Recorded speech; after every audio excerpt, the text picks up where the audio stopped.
En la brumosa Inglaterra del siglo IX, una tierra fragmentada en reinos anglosajones, se gestaba una tormenta que cambiaría su destino para siempre. No era una tormenta de nubes y lluvia, sino de largos barcos con proas de dragón, de hachas sedientas de batalla y de hombres del norte que no conocían el miedo. Eran los vikingos, y su llegada amenazaba con borrar del mapa la propia idea de Inglaterra, pero de las cenizas de la desesperación surgiría un rey que se negaría a rendirse, y de las filas de los invasores, un líder cuya transformación ayudaría a forjar una nueva nación. Esta es la increíble saga de Alfredo el Grande y el caudillo vikingo Guthrum, una historia de guerra, fe y el inesperado nacimiento de Inglaterra. Para entender la magnitud de este choque de titanes, debemos viajar a la Inglaterra del año 865. Olvídense de la nación unificada que conocemos hoy.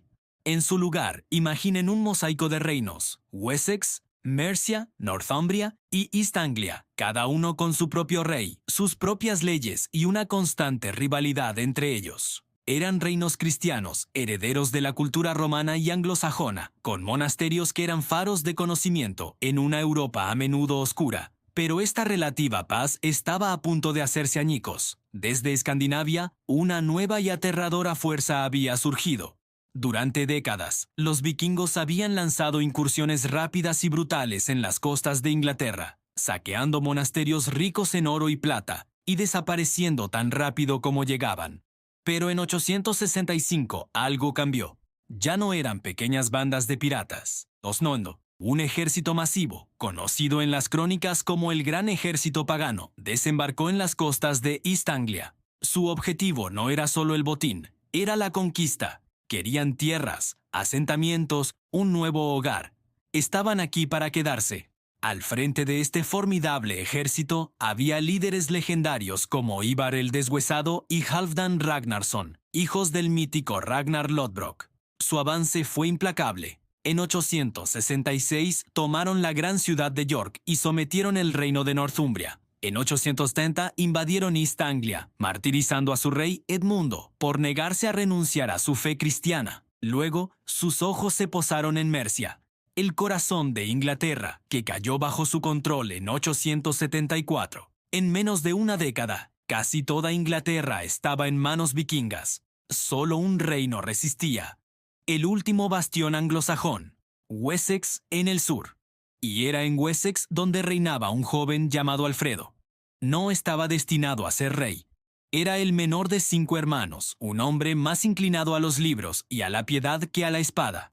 Pero el destino y las hachas vikingas tenían otros planes. Uno por uno, sus hermanos mayores cayeron en batalla o murieron, y en el año 871, en medio de la invasión, Alfredo, con solo 21 años, se encontró con la corona de Wessex en la cabeza y el peso de la supervivencia de su pueblo sobre los hombros. Los primeros años de su reinado fueron una lucha desesperada. Batalla tras batalla, Alfredo intentaba frenar la marea vikinga. A veces ganaba, a veces perdía, pero el gran ejército era como una hidra. Por cada guerrero que caía, 2 más parecían tomar su lugar. Fue durante este tiempo que un nuevo líder comenzó a destacar entre los vikingos, un caudillo astuto y ambicioso que se había hecho con el control de una parte del gran ejército. Su nombre era Guthrum. A diferencia de Ivar o Halfdan, Guthrum no parecía tener lazos directos con la realeza legendaria, pero compensaba su linaje con una inteligencia táctica y una ambición sin límites. Él vio en Wessex no solo un lugar para saquear, sino el premio final. Si Wessex caía, toda Inglaterra sería suya. Guthrum representaba la nueva ola de líderes vikingos, no solo guerreros, sino aspirantes a reyes, constructores de reinos. El choque cultural entre Alfredo y Guthrum era total. Alfredo era un cristiano devoto que creía que Dios lo había puesto en el trono para proteger a su pueblo cristiano de los paganos. Veía la guerra como una lucha santa. Para él, los monasterios no eran solo edificios con tesoros, eran centros sagrados de aprendizaje y fe. Guthrum, por otro lado, era un seguidor de los antiguos dioses nórdicos, Odín y Thor. Para él, la guerra era el camino a la gloria, y la muerte en batalla, un pasaje al Valhalla. La riqueza de los monasterios era simplemente un botín bien merecido, y los monjes un obstáculo irrelevante. Eran 2 mundos, 2 fes, Dos visiones del futuro de Inglaterra en curso de colisión. El punto de inflexión llegó en el invierno de 878. En una jugada audaz y traicionera, Guthrum rompió una tregua y lanzó un ataque sorpresa contra la corte de Alfredo en Chippenham, durante las celebraciones de la Epifanía.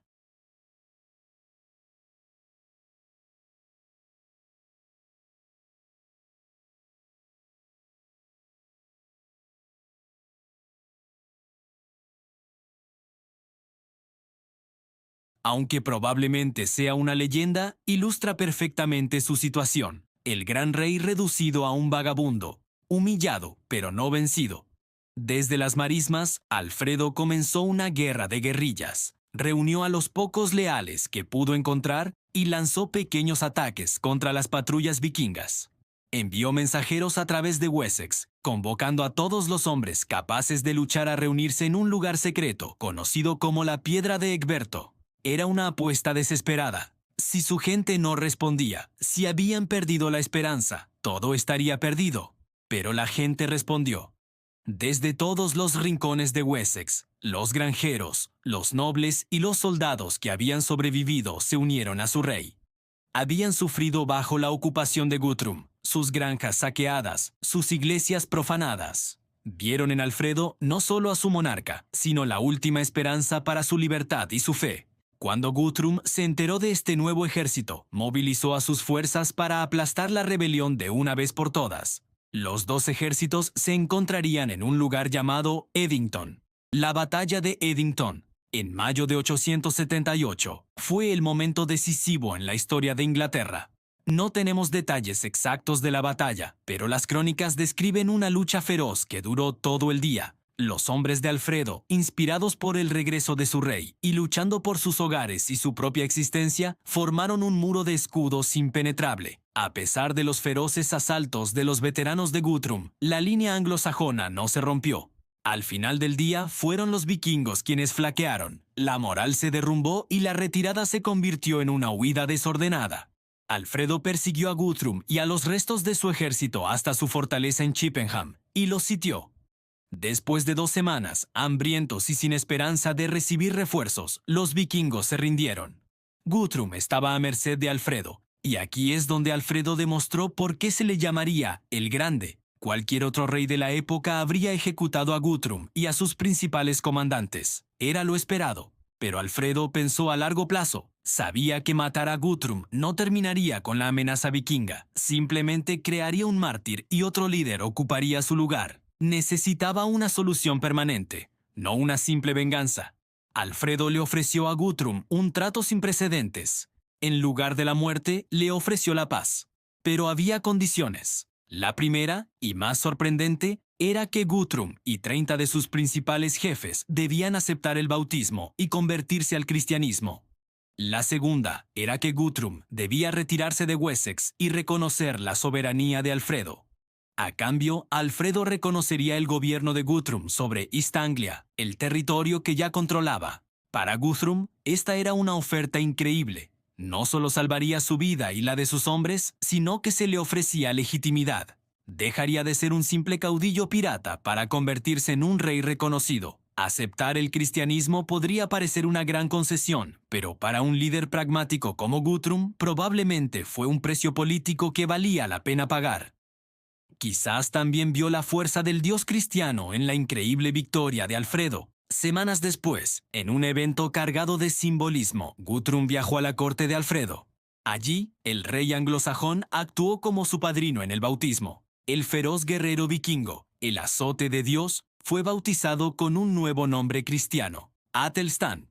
Este acto no fue solo una ceremonia religiosa, fue un acto político magistral. Al convertirse en el padre espiritual de Guthrum, Alfredo lo estaba atrayendo a su esfera de influencia, convirtiendo a su mayor enemigo en un aliado, o al menos en un vasallo.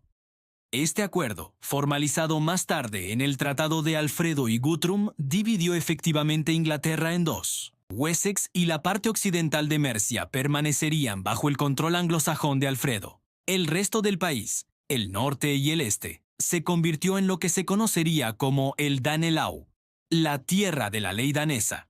Aquí, los vikingos se asentaron.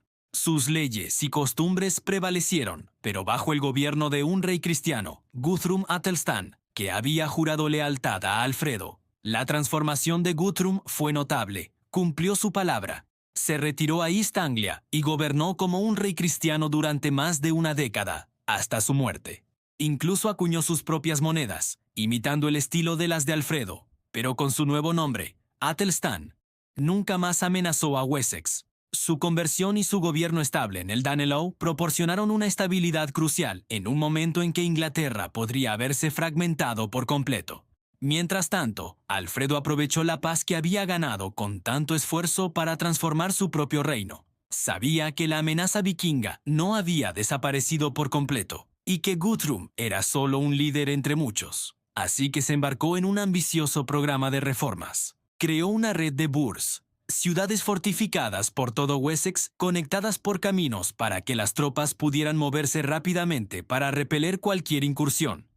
Reorganizó su ejército, creando una fuerza permanente y una milicia que se rotaba para que el reino nunca quedara indefenso. Incluso construyó una pequeña armada, los primeros barcos de la marina inglesa, para enfrentarse a los vikingos en su propio elemento, el mar.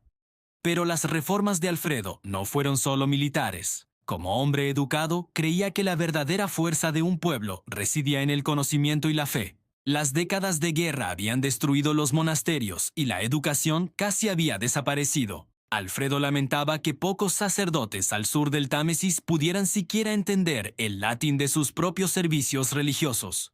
Para remediar esto, invitó a eruditos de toda Europa a su corte e inició un programa sin precedentes para traducir las obras más importantes del latín al anglosajón, el idioma del pueblo.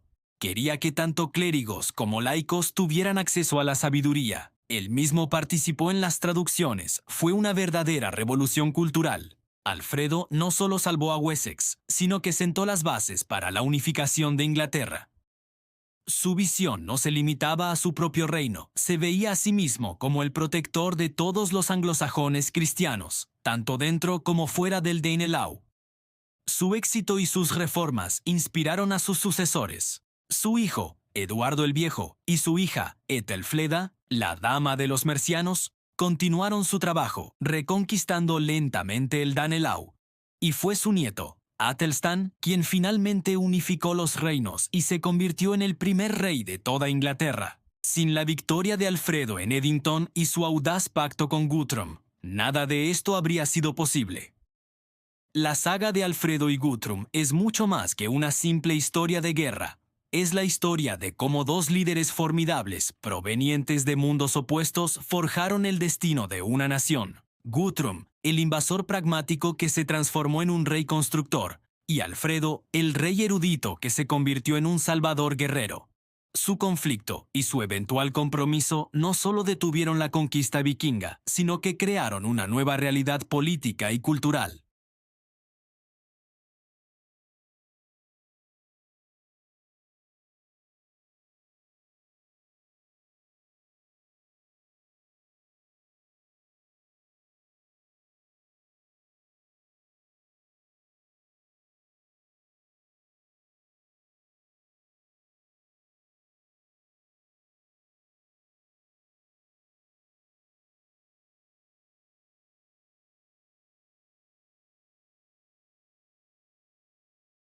La transformación de Guthrum fue el catalizador de esta integración. Al adoptar el cristianismo y la realeza, construyó un puente entre dos pueblos. Alfredo el Grande es el único monarca inglés con el epíteto el Grande, y se lo ganó con creces. No solo salvó a su reino del borde del abismo, sino que tuvo la visión de reconstruirlo más fuerte que antes, militar, administrativa y culturalmente. Su fe inquebrantable, su resistencia en la adversidad y su sorprendente magnanimidad en la victoria lo convierten en una de las figuras más fascinantes de la historia. Y Guthrum, a menudo visto solo como el villano de la historia, es una figura igualmente compleja. No era un simple bárbaro. Era un líder astuto que supo reconocer el cambio de los vientos. Su disposición a adaptarse, a cambiar su religión y su identidad por el bien del poder y la supervivencia, fue lo que finalmente le permitió asegurar un reino para él y su gente. Su viaje de caudillo pagano a rey cristiano es un testimonio del pragmatismo y la capacidad de adaptación que también caracterizaban a los vikingos. Juntos, estos dos hombres, enemigo y padrino, definieron una era. Su lucha y su acuerdo trazaron las fronteras de una nueva Inglaterra. Una Inglaterra híbrida, forjada en el fuego de la guerra pero cimentada por el compromiso. La próxima vez que piensen en la historia de Inglaterra, recuerden a Alfredo en las marismas, negándose a rendirse, y a Guthrum arrodillado en la pila bautismal. Porque en ese momento, en el choque y la unión de estos dos mundos, nació una nación. Gracias por acompañarnos en este viaje a la Edad Oscura. Si te ha gustado esta historia, no olvides darle a me gusta, suscribirte a nuestro canal y activar la campanita para no perderte nuestros próximos documentales. Nos vemos en la próxima página de la historia.